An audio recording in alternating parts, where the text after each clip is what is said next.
A journey to where nature is at her most magnificent and forbidding. To mysterious places where dazzling and diverse cultures flourish. Where China's numerous ethnic groups draw you into a world of color and vibrancy. Where distinct lifestyles, traditions, and crafts have survived the test of time. Join Travelogue on its 17-part Ethnic Odyssey, visiting more than 100 places across China. Ethnic Odyssey, an enlightened look at China's rich ethnic heritage.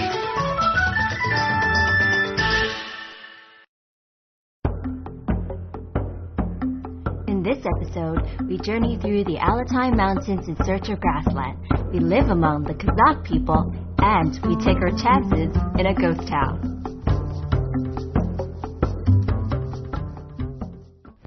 Variety of China's landscape, diversity of its people. Welcome to Travelogue's Minority Series. I'm Michelle Lean, and I'll bet that you haven't heard of the Hasaka minority. Well, I hadn't at least, not up till recently anyway. I'm going to be living with them on the grasslands in Nalari, Xinjiang.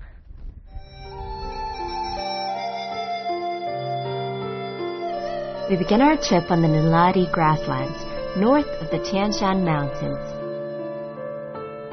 In Xinjiang, the climate to the north of the Tian Shan Mountains is very different from what is on the south side.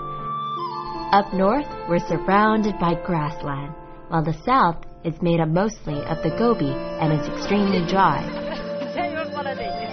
The region north of the Tian Shan Mountains is home to the Kazakh people, known for their nomadic lifestyle and superb skill at rearing livestock. On these beautiful grasslands breathing the fresh mountain air, it's not hard to imagine that the livestock must be of the finest quality. They're also keen horse riders and start riding pretty much as soon as they learn to walk. When they travel, the Kazakh people strap their houses on the backs of camels and horses.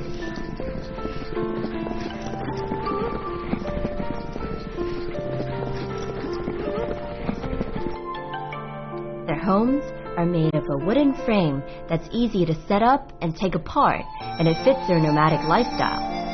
Once they arrive at their destination, the women unpack and set up home again. The songs and dances of the Kazakh people echo through the air. I don't really know what they're singing about, but I can really sense the joy in their voices and in their movement.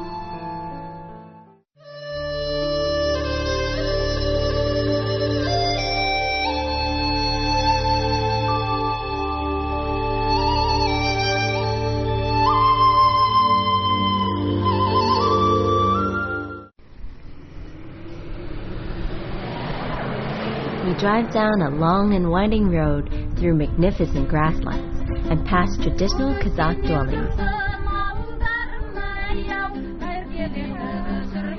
The Kazakh people live in decorated canvas huts supported by a wooden framework.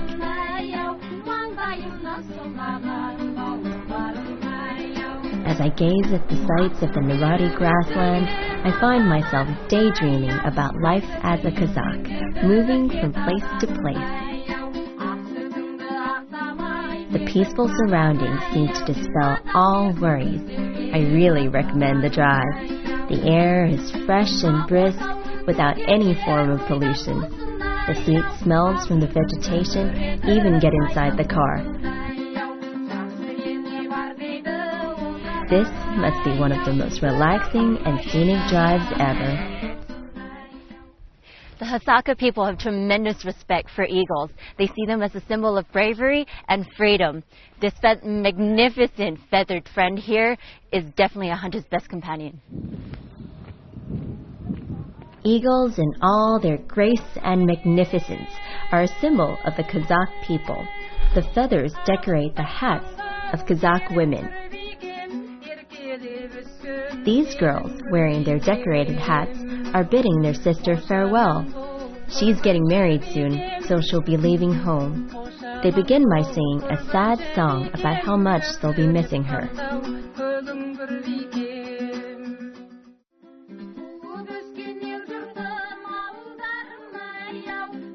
Of course, it's never easy for sisters to say goodbye, especially when they'll be living a long way apart.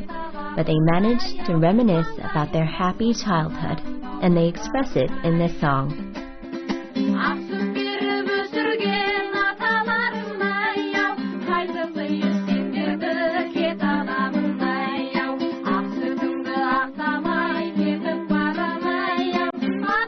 Outside, the sound of horses approaching announces the arrival of the best men.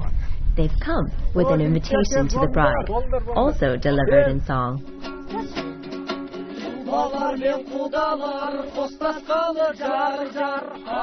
Their songs are about the coming union and how the two families will soon be joined. Then it's time for the invitation. The bride is asked to return with them to the groom's home to pay respects to the elders and seal the marriage in a ceremony.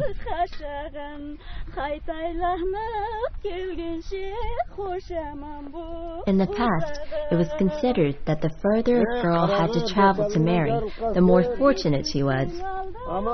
The downside was that living in their different nomadic communities, it was unlikely she'd see much of her own family again, if at all.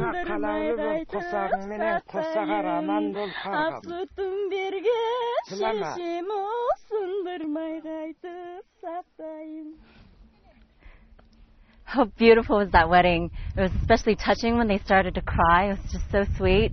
Well, now they're about to embark on a really long journey to the couple's new home with their families in tow. But in Hakska tradition, what happens is they will bring cows and sheep and horses, gifts from the bride's family, to their new home so that they can start a new life. That's good to be part of the entourage.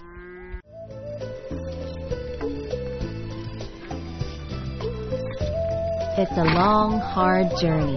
It's hard also to imagine how the bride must be feeling. On the one hand, she has left her family to go and live far away in a place she's probably never seen, with no idea what to expect. On the other hand, she's embarking on an adventure, starting a new life, and no doubt, a new family. The bridal party, when it arrives at the groom's house, is greeted with yogurt and sweets, symbols of happiness. The guests all make a grab for the happiness on offer.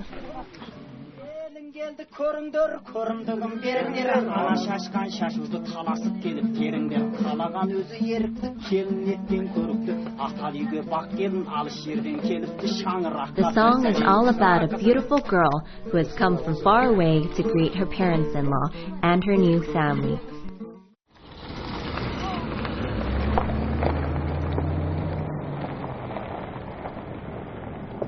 Our next stop is Sarim Lake. The name Sarim in Mongolian means the backbone of the upper mountain.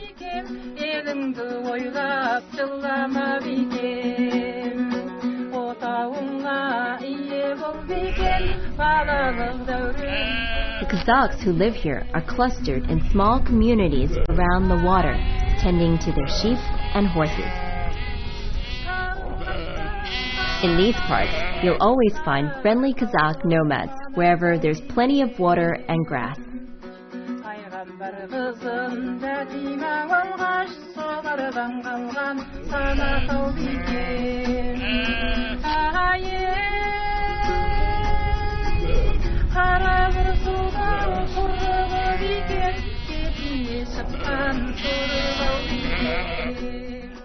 I reckon I deserve a day off. Time to sit back, get a tan, and watch the sheep graze.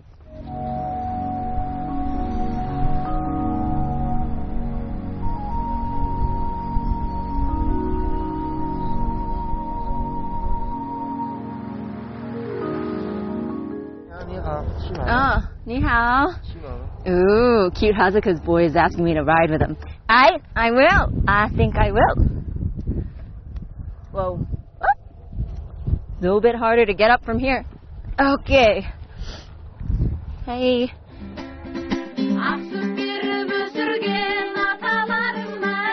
While we ride together, Jahe tells me about his life. It turns out he's enlisting in the army next year to see more of the world.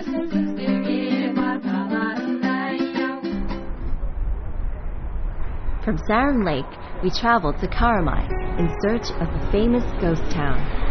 It's known for its magnificent scale and, well, for its movie star status.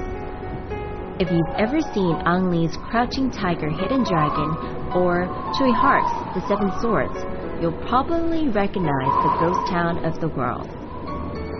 It's located 100 kilometers northeast of the city of Karamai.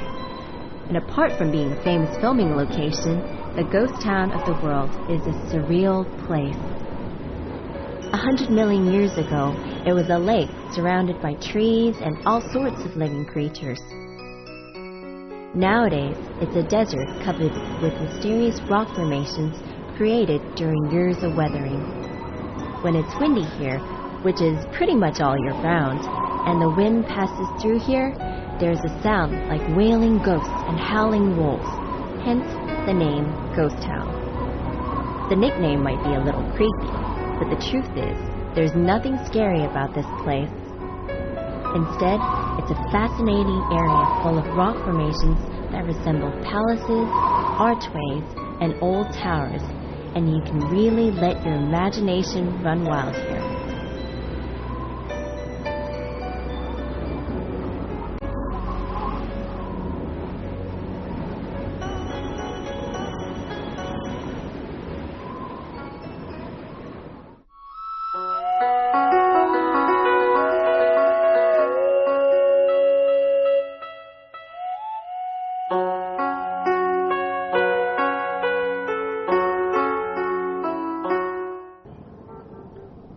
Next, we go by car along the winding route from Karamai to Burton, a town in Altai. We're off in search of the famous Bay of Five Colors. During the journey, we're all trying to guess what it'll look like. And that should keep our mind off the long drive ahead.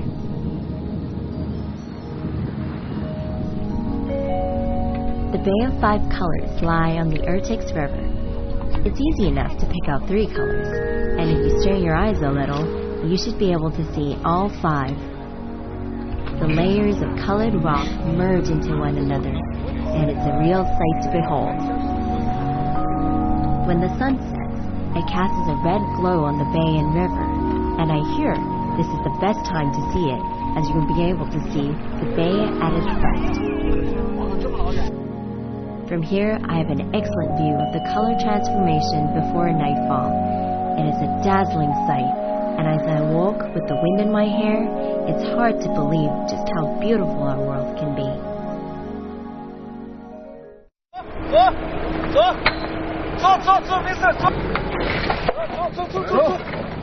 Oh my.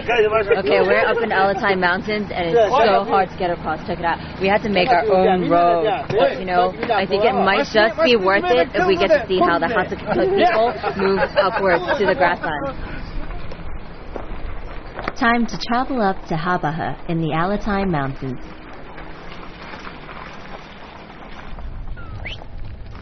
While we're on the road, we see the first groups of Kazakh people on the move. They travel several times a year in search of greener pastures for their flock and according to the changes in the weather. Our destination is Haba County, Naran Grassland, where we've been invited to stay with a Kazakh family. I don't even know how we're going to get across! Just hope that the water down there isn't too deep.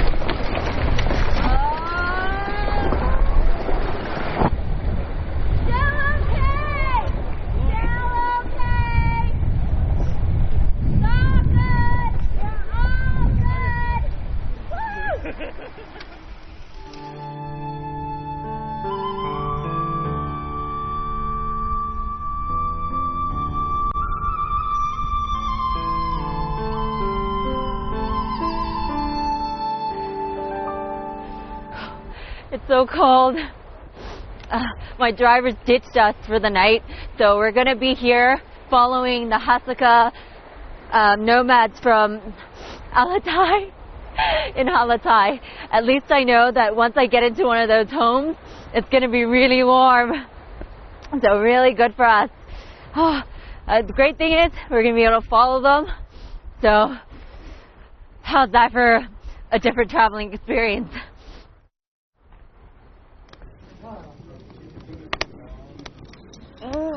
Oh, wow. Almost got a splinter there. Ooh, I did get a splinter. You don't have to help out when you stay at a Hasaka home, but I figured, you know what, since I'm here, I might as well, help out and make myself useful. This fire's so warm. Good thing. Okay, I'm not going to split the wood anymore. Just shove it in there.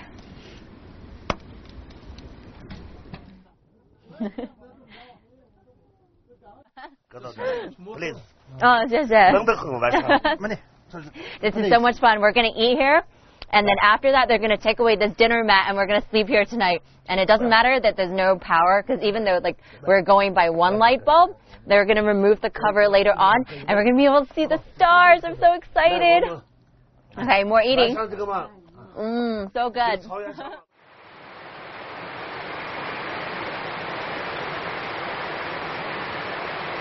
It's sunrise, and everyone's set to move. They organize their livestock with a little help from their sheepdogs and horses. A family always travels together, either with or without other families. The journey is long, and everyone has his or her own responsibility. The women travel in front with the children and belongings, and the men keep an eye on the livestock at the rear. They've allowed me to come along, so this is my chance to get a taste of nomadic life.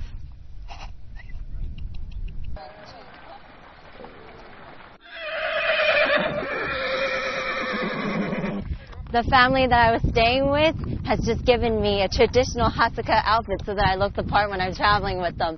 See, the woman travels first with the house and the stove that you see here and everything that you need to rebuild the home, so that when the men arrive with the sheep and horses, there's food on the table and there's a place for them to stay and it's warm. Ha!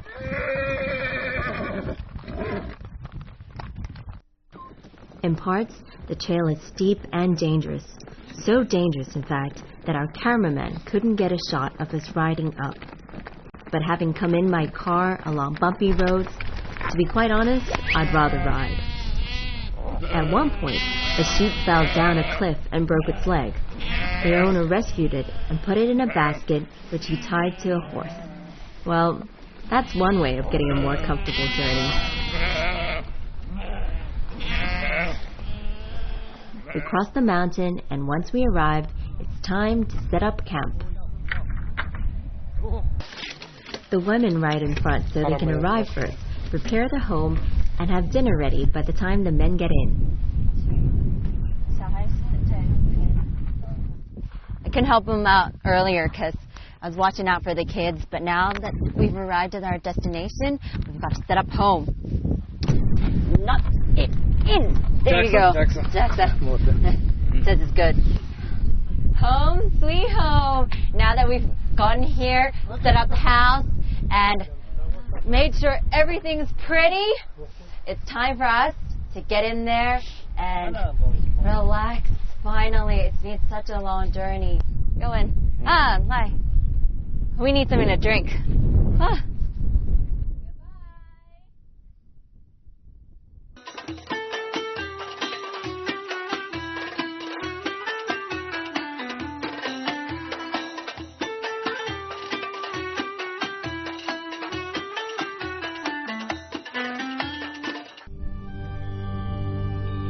It's time to part from my Kazakh friends and head to Kanas Lake, famous for its vivid color and shades of aqua and turquoise. This beautiful lake, covering 46 square kilometers, is actually made up of 6 bays. Every year, millions of people take this walk up this mountain just to be able to get a glimpse of Kanas Lake. It's so beautiful. Can't tell you enough how beautiful it is. This perfect shade of aqua.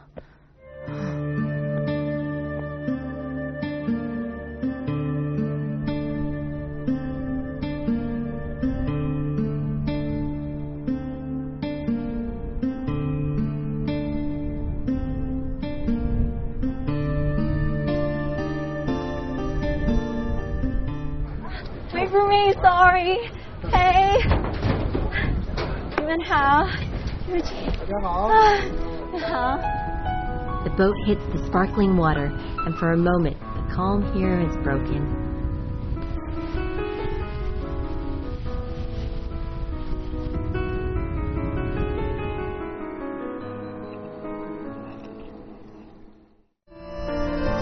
Being here on the canal feels like a dream.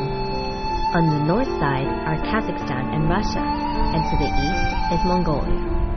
Kanas Lake is 1,340 meters above sea level, and you can get the most breathtaking view of it by climbing right to the top of the Kanas Geopark. The lake itself is a magnificent combination of shades of blue. Looking at it, I can't help but think of the sea, and I'm almost tempted to dive in despite the cold. But there's more to do here than just stare at the view. If it takes your fancy, you can go for a speedboat ride or walk around and just enjoy the natural scenery. Then again, you can always go whitewater rafting.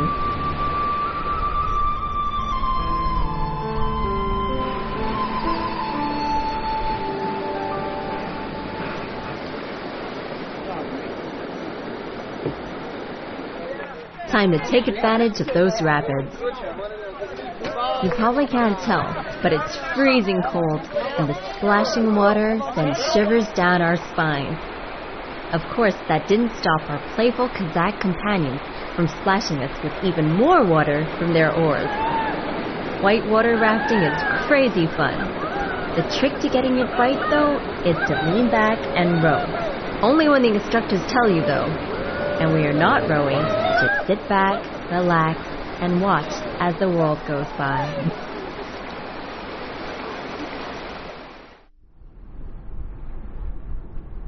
Now that we've had our fun, it's time to get dry and check out the town of Hamu. Tonight, we'll be staying at a tuba guest house, which sort of looks like a log cabin. In fact, it's half buried to keep out the winter cold. The Tuva people are Mongolian by origin, but live a Kazakh lifestyle. They're believed to be the offspring of Genghis Khan's army when he was heading west on his conquest.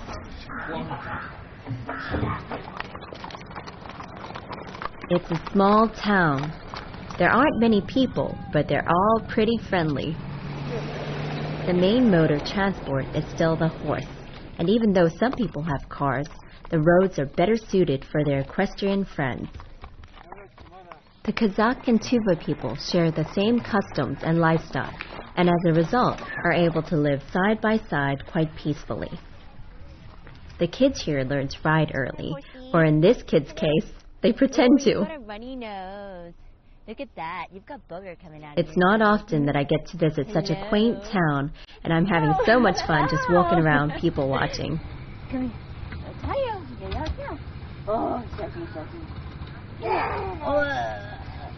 Yay! You got free! I'm free! I even meet two cheerful little angels who insist on introducing me to their mother. She's friendly and I get talking to her.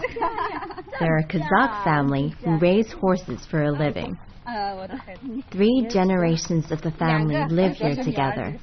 The children obviously love the extra attention, and while everyone else is talking, the little girl shows me their home, including the guest rooms, which is usually off limits to her and her brother. But it's okay as long as I don't tell. The deal is, though, I'm not allowed to show anyone else. I guess you're just gonna have to visit yourself if you want to take a look at their guest room.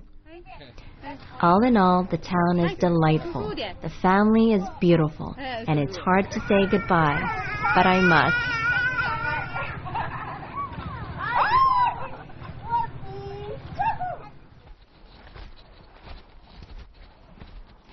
Northern Xinjiang has such a picturesque landscape. Sometimes it feels as if an artist's palette has been thrown across this earth, from the blues of the skies, the greens, yellows, and oranges of the trees, and the various colors down below of the Hazaka people who live on the land. It's been such a great journey. Sometimes I feel as if, I wasn't even here because it's so beautiful. But I was, and so were you. Thanks for watching Travelogue's Minority Series. I'll catch you next time.